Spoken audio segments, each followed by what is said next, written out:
Try to imagine what it's like to have your conscience, and something far worse, eating you alive for 2 solid years. 2 years of hiding. 2 years of flinching at every shadow, sleeping with one eye open, never staying in the same place for more than a few weeks. By the end of it, I couldn't remember what a full night's sleep felt like. But I got through it. Somehow, I managed to get rid of the thing that had been following me. The evil that latched onto my life and wouldn't let go. And the worst part? It wasn't even my fault. It started because of my wife, Claire. We'd been married 5 years. Good years, easy years. The kind where you forget that bad things happen to real people. No fights worth remembering, no secrets worth keeping. We were happy. Boring. Comfortable. Deeply happy. Until she changed. But let me not drag this out. Let me tell you what happened. Claire came home late one evening. Way late. 4 hours passed when she should have walked through the door. By then, I was already home, sitting in the kitchen, half watching something on TV, half worrying. The second she came through the front door, she went straight to the bathroom. Didn't say hello, didn't take off her coat. Just a straight line from the entrance to the bathroom, and the lock clicked, and the shower turned on. "Babe? You okay? Are you sick?" The question was called through the door, over the sound of running water. "I'm fine. Everything's fine." But her voice was off, tight, like someone speaking through clenched teeth while trying very hard to sound normal.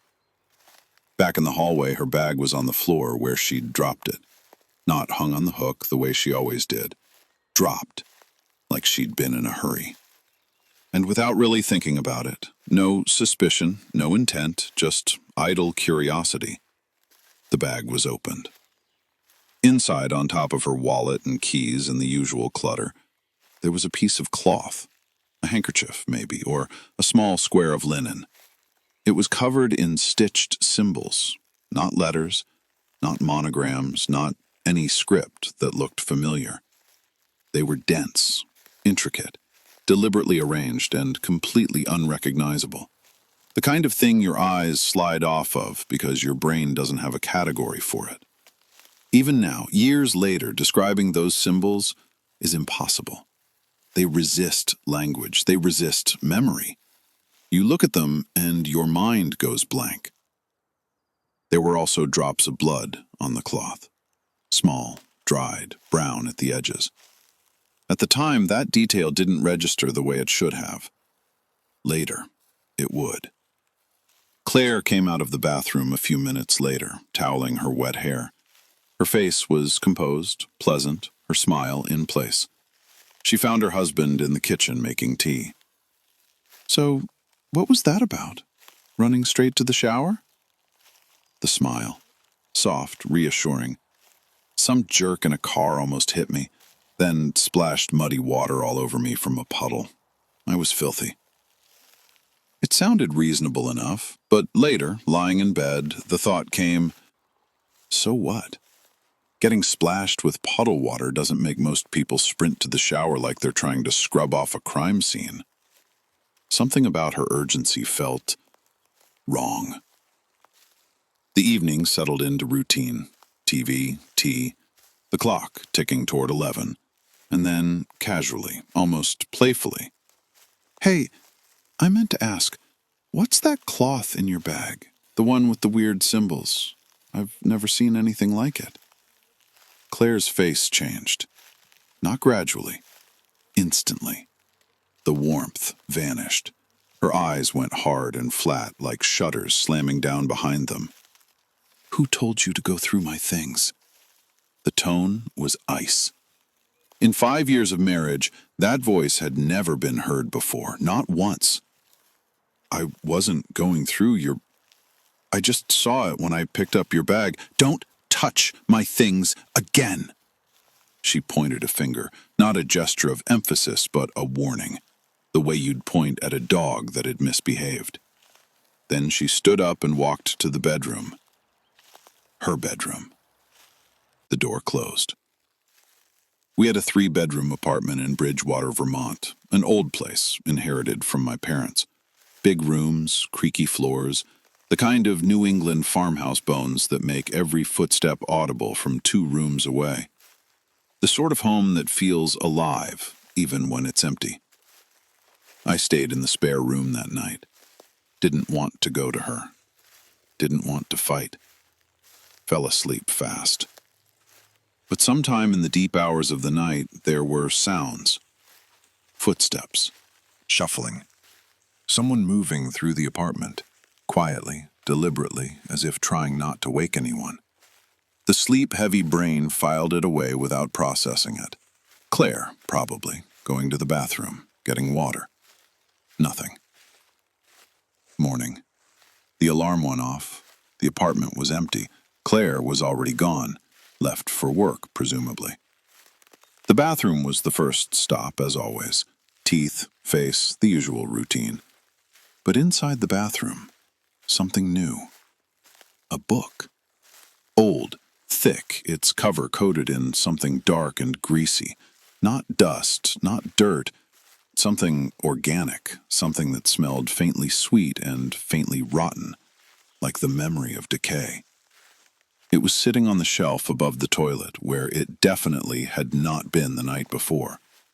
And under the bathtub, barely visible, pushed back against the wall, a plastic grocery bag containing something wrapped in newspaper. The bag was pulled out. The newspaper was peeled back. Inside was a dead bird. A crow, it looked like. Its feathers were matted with something dark, its body stiff and cold. The book hit the tile floor with a smack. The heart was hammering. The bird was staring up from its newspaper shroud with one cloudy, half-open eye. The bird went into a garbage bag. The garbage bag went into the dumpster behind the building.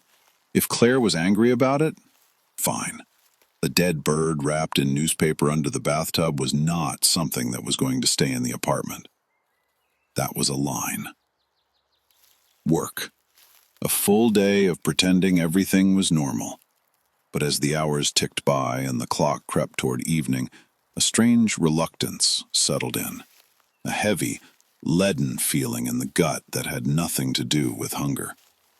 Going home didn't feel right. The apartment, which had been a place of comfort for years, now felt like a place to be avoided.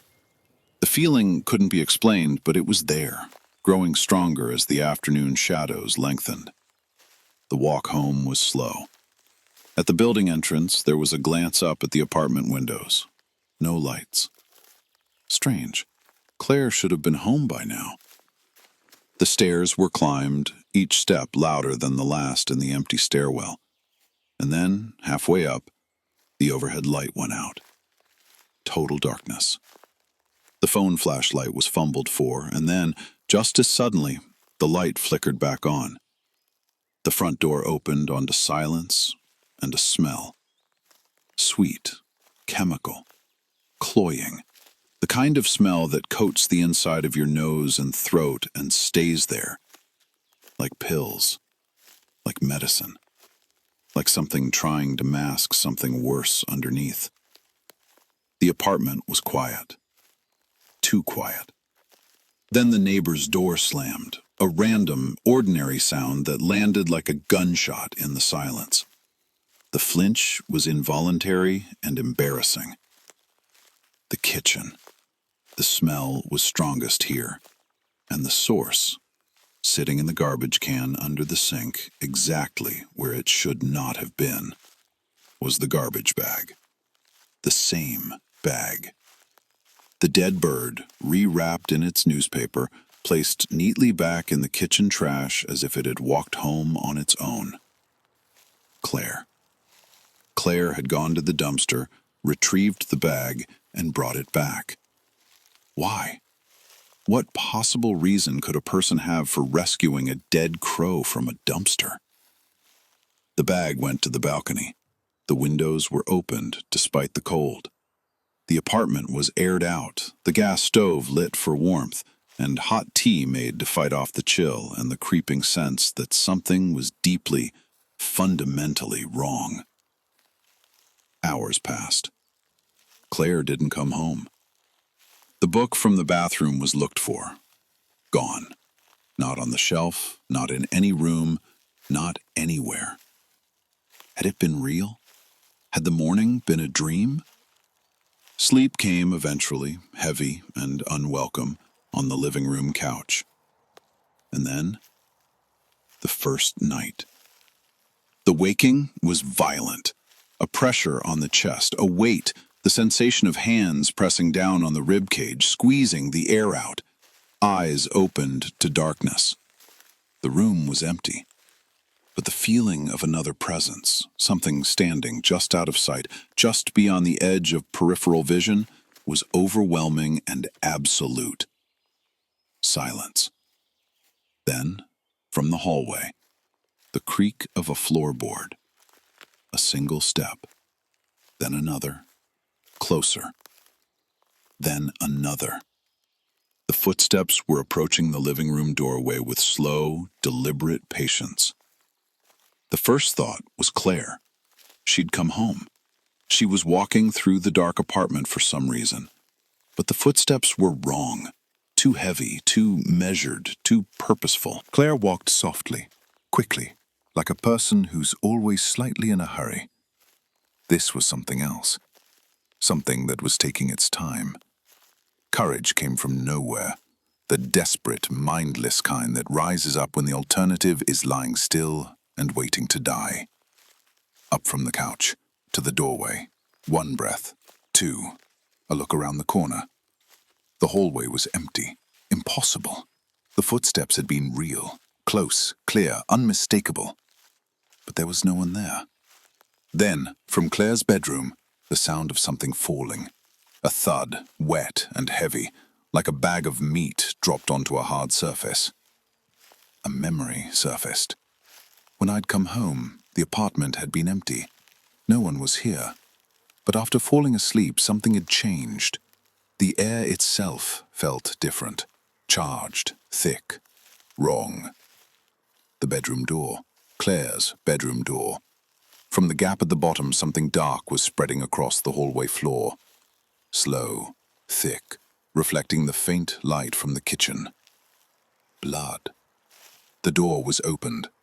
What was on the bed was Claire. What had been done to Claire?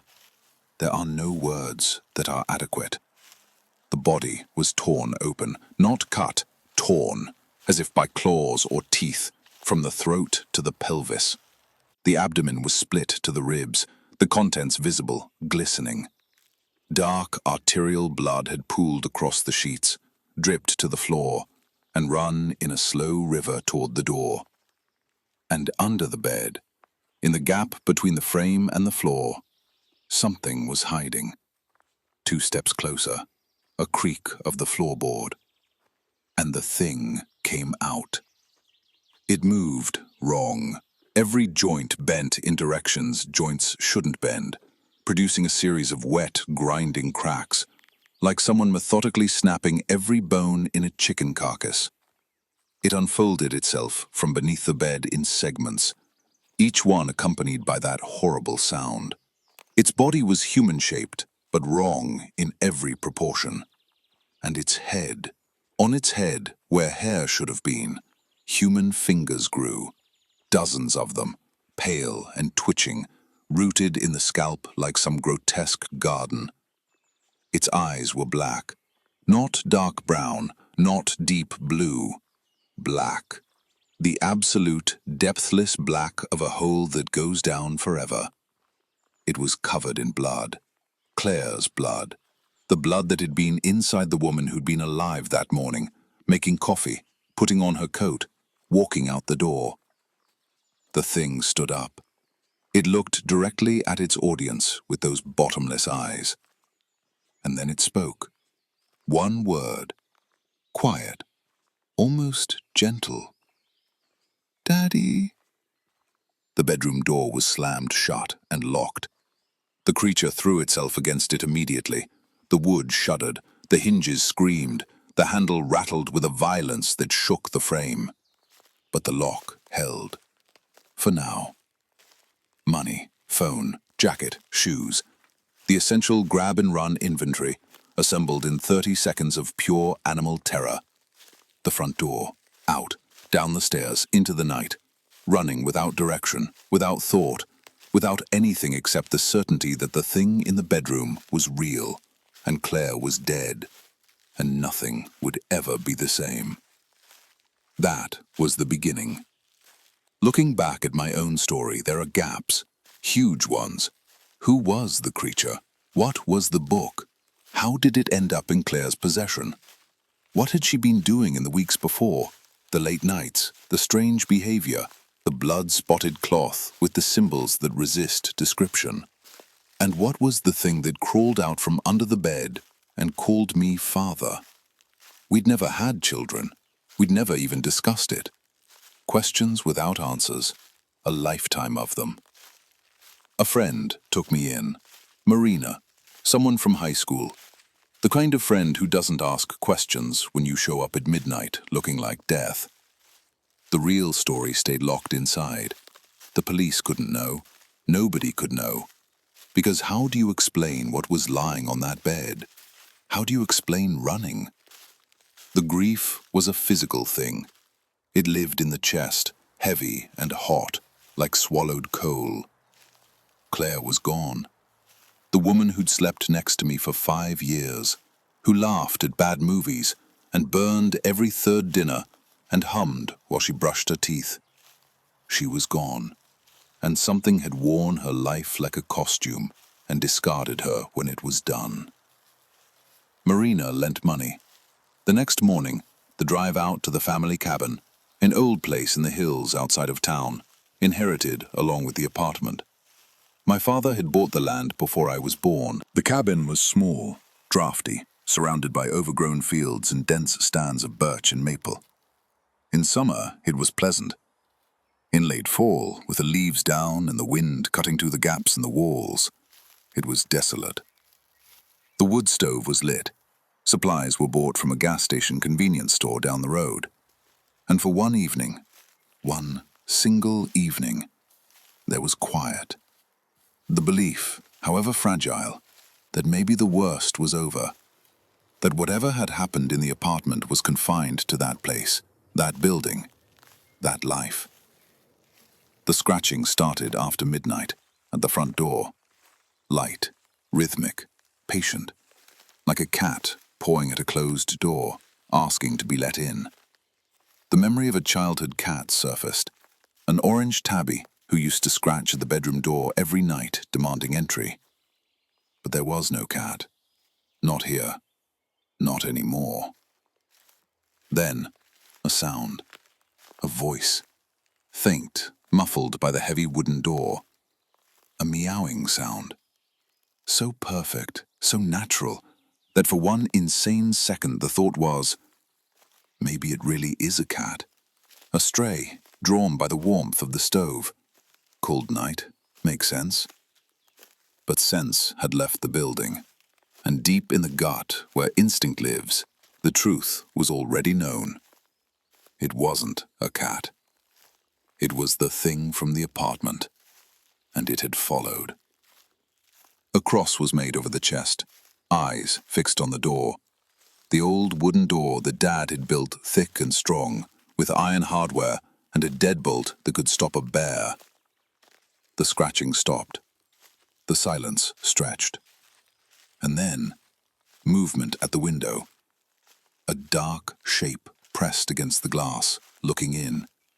A silhouette, human-shaped but wrong, backlit by the faint moonlight. It was standing outside the cabin, its face against the window, and it was watching. The paralysis lasted for what felt like hours. Then, light tapping on the glass, gentle, almost polite. An axe was grabbed from beside the wood stove. Going outside was suicide, too open, too dark, too much space for something faster and stronger to close the distance. The cabin was the fortress. The door was the line. Another look at the window. The shape was gone. Sleep didn't come that night. In the morning, 2 hours of unconsciousness, then packing, then leaving. A cheap apartment was rented in the next town over. For a while, it worked. Weeks of quiet, weeks of almost normal. Then the thing would appear again, in a reflection, in a shadow, in the corner of a dream. Always watching, always patient, always just out of reach. Then it touched me. One night, walking home from a late shift, a hand shot out of the darkness, long fingers, impossibly thin, ending in nails that were more like claws, and drove through my forearm. Not scratched, not cut. Punched through, like a nail through wet wood. Blood sprayed. The pain was nuclear. The run to the nearest urgent care clinic was a blur of adrenaline and pressure applied with a wadded-up shirt. A year passed. A new city, new job, new apartment. The thing kept coming, and it kept changing. One afternoon, in a motel room on a rainy day, a day off, a book, hot coffee, the illusion of peace, there was a knock at the door. Housekeeping. The door was opened, and a pretty blonde woman stood there with fresh sheets and a cart. She came in, smiling, hips swaying, perfectly normal. She began changing the bed, and then she stopped. Her back was to the room, her hands on the pillow. She stood absolutely still for maybe 60 seconds, frozen, like a video on pause. "Are you okay?" Her left arm rose, then her right. Both arms bent backward at the elbow, the joints cracking with a sound like stepping on dry branches. Her neck twisted, not turned, twisted, the vertebrae popping in sequence like a zipper being pulled. And then she dropped into a bridge position, spine arched, face pointing at the ceiling, hands and feet on the floor, and began moving, coming closer, fast. The bridge walk of something that had learned human anatomy from a textbook and was using it wrong. The book hit her in the face. The door slammed behind a body that was already running. The thing could take other forms now. It could be anyone. The taxi driver, the co-worker, the woman making your coffee. It could be wearing any face, speaking with any voice, and you wouldn't know until it stopped pretending. After 14 months of running, the decision was made. Go home. Maybe it was exhaustion. Maybe it was desperation. Maybe it was the irrational hope that returning to the starting point would somehow close the loop. A train ticket was bought. The last overnight service to Bridgewater. A shared compartment. A young couple across the aisle, already drinking, already loud, already offering vodka that was politely declined. Sleep came despite the noise, despite the rocking of the car, despite everything. The waking was wrong. The compartment lights were off. The couple was still on their bunks, lying on their backs, side by side, hands folded on their chests like corpses arranged for viewing. And they were staring. Not sleeping with their eyes open, staring. Their eyes were fixed, unblinking, aimed directly across the compartment with a focus that no living person maintains while lying still. The staring lasted for what felt like minutes. Nobody moved. Nobody breathed. The only sound was the click of the wheels on the rail joints. Then they spoke. Both of them, simultaneously, their mouths moving in perfect synchronization, the same words in the same tone, at the same speed. "Your wife misses you. You'll be joining her soon." The lights went out. In the darkness, their hands grabbed, pulled, clawed. A fight, blind, desperate, thrashing in a space too small for 3 people and whatever was driving 2 of them. A hand found the small knife from the food tray on the folding table. The blade went in, neck, shoulder, anywhere, and the grip loosened for 1 second. 1 second was enough. The compartment door was locked from the outside. The sounds from within, snarling, crashing, the wet sounds of bodies hitting walls faded as the distance grew. Then the sound of breaking glass, the window in the compartment. It was coming out. The rest of the train was empty. Not just quiet, empty. The next car, and the one after that, and the one after that. Every seat vacant. Luggage on the racks, coats on the hooks, coffee cups on the tables. But no people. An entire train hollowed out, populated by nothing but abandoned belongings and the cold night air pouring through smashed windows. And then, at the far end of the last car, the creature appeared. The original. The thing from under the bed. Blood-soaked, finger-haired, black-eyed. It stood in the aisle, blocking the exit, its head tilted at an angle that suggested curiosity. Behind, footsteps, a turn, and there was Claire, or what was left of Claire. The torn abdomen, the hanging viscera, the white, dead eyes. She smiled, and blood ran from the corners of her mouth. "Sweetheart, I'm so lonely without you. Come to the grave. It's warmer there." They were closing in from both sides. The walls of the train car felt like they were contracting. The air was leaving the space. One exit remained, a window, already broken, the glass mostly gone, the frame jagged with shards. The last memory is of hands, my own, gripping the window frame, the glass cutting deep into both palms, and the sensation of falling. Wind, darkness, impact. Waking up on the ground beside the tracks, grass, cold, stars, and the face of an old man leaning over, backlit by a kerosene lantern. "Who are you?" The voice that came out was a croak. "I'm the one who found you," the old man said. He held out a tin mug of tea so hot it burned the lips. "Did you jump from the train, or did something push you?" The whole story came out, all of it, every detail, from the cloth with the symbols to the creature under the bed to the train. The tea went cold during the telling. The old man listened without interrupting. When the story was finished, he was quiet for a long time. Then he said, "I know a place, old, remote, been prayed over for a long, long time. The kind of place where things like what's following you can't enter. But we need to move now." A cross on a chain was pressed into trembling hands. A prayer was recited. Holy water was drunk from a small glass bottle that the old man produced from his coat. "For my peace of mind," he said. The place was a village, if you could call it that. A handful of ancient houses, mostly abandoned, clustered around a tiny church with a wooden steeple that leaned slightly to the east. The residents were all elderly.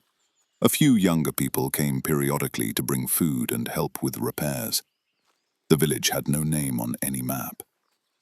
The woman who took me in was called Martha. She was a healer, the old kind, the kind that works with herbs and prayers and things that don't have names in any modern language. People came to her from far away, and when they left, they often couldn't remember where they'd been. That's what they said, anyway. With me, it didn't work that way. I remember everything. Martha didn't ask what had happened.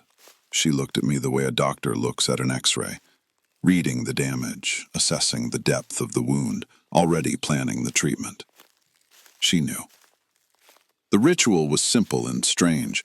A paste, thick, greenish, smelling of pine and something bitter, was spread across the face, the chest, the shoulders. Then she whispered. The same words, repeated in a rhythm, over and over, her voice barely audible, her breath warm against the skin. Then a bundle of birch branches bound with dried herbs was brought down across the back, sharp, stinging blows that left welts but somehow didn't hurt, as if the pain belonged to something else and was being drawn out rather than inflicted. Drowsiness came fast, heavy, warm, irresistible. An hour of sleep, the deepest, most complete unconsciousness in 2 years. The old man said it had been exactly 1 hour. 2 more days in the village, just to be sure. Nothing came. No shadows at the window, no scratching at the door, no figures in the periphery. The air felt lighter. The chest felt lighter. Something that had been coiled around the spine for 2 years had unclenched and slithered away. Then, home. The apartment building in Bridgewater looked the same. The stairs, the hallway, the door.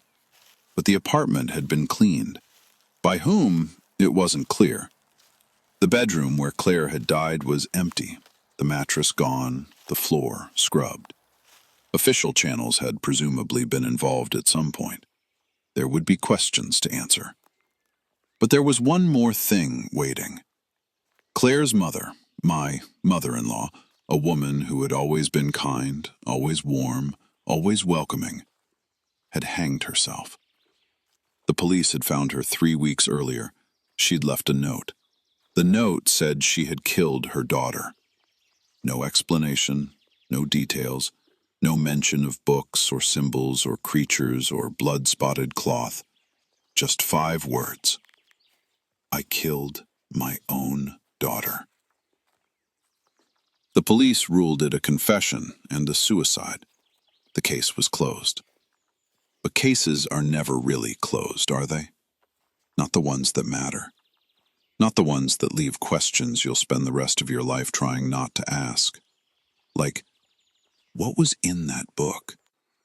And what did Claire's mother know about those symbols?